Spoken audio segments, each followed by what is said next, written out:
Hey everyone, welcome to this quick tutorial on how to install Spyder, a popular Python IDE. First, open your browser. So start it by clicking it. Then search for Spyder's website, Spyder IDE, and here it comes, Spyder-IDE. So you should download for Windows, and I choose this according to my operating system.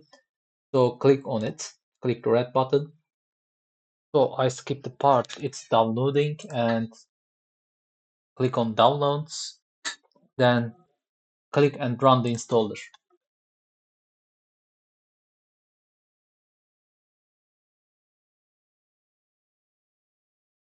Now the installer appears.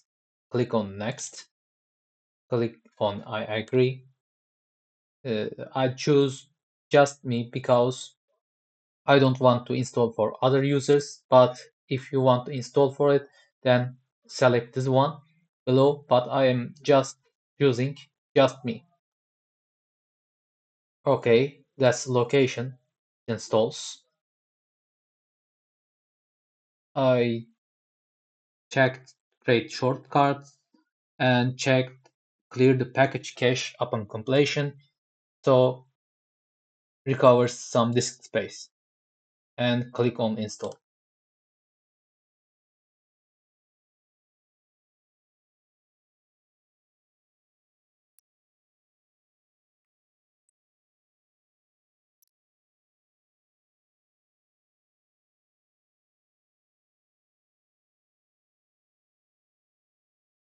So the Spyder is installed. We can now launch Spyder.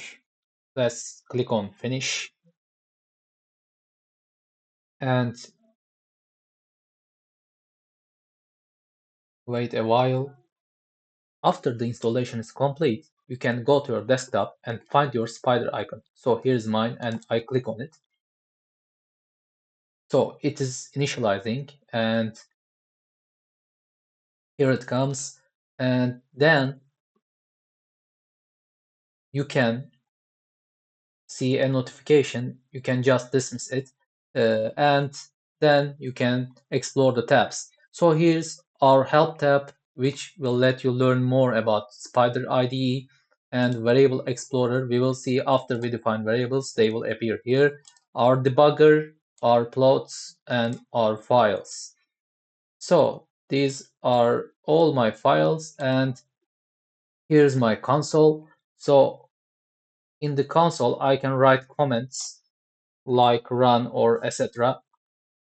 We will see it together. And here is my code editor, which you can start writing your codes. That's it. You have installed Spyder. So start coding and stay tuned for more tutorials. Thank you for watching.